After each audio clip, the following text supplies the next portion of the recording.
오늘 본문은 호세아 1장입니다. 호세아 선지자는 우리가 지금까지 살펴왔던 이사야, 예레미야, 에스겔, 다니엘과 다르게 이 북이스라엘에서 주로 활동한 선지자였습니다. 호세아 선지자는 그리고 북이스라엘이 멸망하기 직전까지 활동했던 선지자입니다. 그런데 이상하게 그의 활동 기간에 나오는 왕은 여로보암 왕밖에 없습니다. 오늘 본문 1절 말씀을 보시면 우시야와 요담과 아하스와 히스기야가 이어 유다 왕이 된 시대, 곧 요아스의 아들 여로보암이 이스라엘의 왕이 된 시대에 부에리의 아들 호세아에게 임한 여호와의 말씀이라라고 말씀하고 있습니다. 이 시대의 왕이 무려 그 뒤에도 몇몇이 더 나옴에도 불구하고 하나님께서는 여로보암 왕만 특정하시고 다른 왕들은 언급하지 않고 있다라는 것이죠. 그리고 이 여로보암의 왕의 이름은 이 초대 북이스라엘을 세웠던 여로보암 왕과는 다른 여로보암 왕입니다. 그래서 학자들은 이 여로보암 왕을 여로보암 2세라고 불린다라는 것이죠. 여로보암 2세는 북이스라엘 역사상 이 최고의 전성기를 구가했던 왕이었습니다. 당시 북이스라엘을 위협하던 아람 왕국의 위세가 약해짐으로 인하여서 이 아람 왕국의 수도인 다메섹까지 정복했던 그러한 왕이 이 북이스라엘 여로보암 2세 왕이었다라는 것이죠. 그런데 여로보암 2세 말기부터 이제 다음 왕들에 이르기까지 이 북이스라엘은 이제 멸망의 길을 걸어가게 된다라는 것이죠. 그런데 그 다른 왕들의 이름은 나오지가 않는다라는 것이죠. 다시 말하면 여로보암 2세 왕을 제외하고는 그 누구도 언급할 가치를 느끼지 못했다라는 사실입니다. 왜냐하면 여로보암 2세 왕도 봐주기가 너무나 힘들었던 왕이었는데 그 이후의 왕들은 더 심하였기 때문에 그렇다라는 것이죠. 결국 이스라엘의 제약의 결과를 하나님께서는 호세아 선지자의 자녀들의 이름을 통해 분명하게 나타내주고 있다라는 것이죠. 하나님은 호세아 선지자에게 이러한 명령을 내리시고 있습니다. 오늘 본문 2절 말씀을 보시면 이렇게 말씀하고 있다라는 것이죠. 여호와께서 처음 호세아에게 말씀하실 때 여호와께서 호세아에게 이르시되 너는 가서 음란한 여자를 맞이하여 음란한 자식들을 낳으라. 이 나라가 여호와를 떠나 크게 음란함이니라 하시니라고 말씀하고 있습니다. 하나님께서 호세아 선지자에게 명령하시는 것은 무엇이냐면 음란한 여인과 결혼해서 음란한 자식들을 낳으라라고 말씀하고 있다라는 것이죠.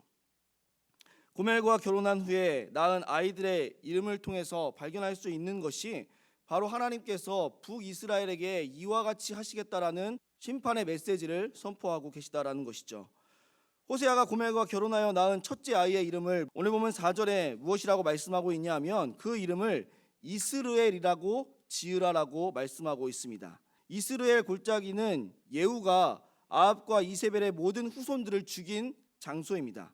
한마디로 이스라엘 골짜기에서 아합과 이세벨의 모든 세력들, 다시 말하면 북이스라엘의 악한 모든 세력들을 하나님께서는 남기지 않고 그들을 진멸하라고 명령하셨다라는 것이죠.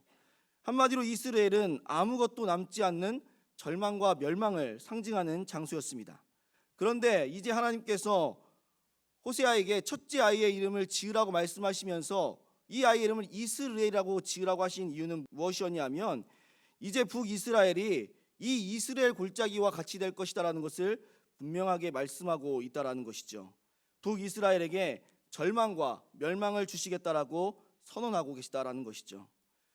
어떻게 보면 북이스라엘은 멸망이라는 말과 어울리지 않습니다. 그들에게는 멸망과 심판이라는 말보다는 번영과 영광이라는 말이 더 어울려야 합니다. 그런데 하나님은 북이스라엘을 아무것도 남기지 않고 멸망시키겠다라고 말씀하고 있습니다. 번영과 영광이 아닌 심판과 진멸을 명하시고 계시다라는 것이죠. 두 번째로 둘째 아이의 이름은 6절에 나오는데 이 아이의 이름을 로루하마라고 지으라고 말씀하십니다. 이 로루하마의 이름은 내가 다시는 국류를 베풀지 않겠다라는 것입니다. 사랑하는 성도님들, 하나님께서 북이스라엘에게 더 이상 은혜를 베풀지 않겠다라고 말씀하고 있습니다. 우리가 지금까지 살아올 수 있었던 이유가 무엇일까요? 물론 우리가 열심히 공부하고 열심히 노력해서 얻은 결과라고 말할 수도 있겠지만 그 이면에는 하나님께서 우리에게 날마다 일용할 양식과 같은 그 은혜를 매일매일 부어주시므로 말미암아 우리가 살아갈 수 있었음을 우리는 깨달아야 한다는 것이죠. 그런데 하나님께서 북이스라엘에게 무엇을 명령하고 계십니까? 이제 더 이상 은혜를 내리지 않겠다라는 것입니다. 너희가 하나님의 은혜가 아니면 살아갈 수 없는 존재들임에도 불구하고 나는 너희들에게 더 이상 은혜를 내리지 않겠다라는 것을 선언하고 있다라는 것이죠. 마지막 아이의 이름은 오늘 본문 9절 말씀에 나오고 있습니다. 로암미라고 말씀하고 있습니다. 로암미의 이름의 의미는 너희는 내 백성이 아니다라는 것입니다. 부모와 자식 간의 관계에 있어서 가장 치명적인 이야기는 무엇일까요? 당연히 넌 더 이상 내 자식이 아니야. 나는 이제 너를 호적에서 파버리겠어 라는 말이죠. 이 말은 곧 관계의 단절을 의미하는 것입니다. 너와 나는 더 이상 아무런 사이도 아니다라는 것을 선언하시는 것과 마찬가지라는 것이죠.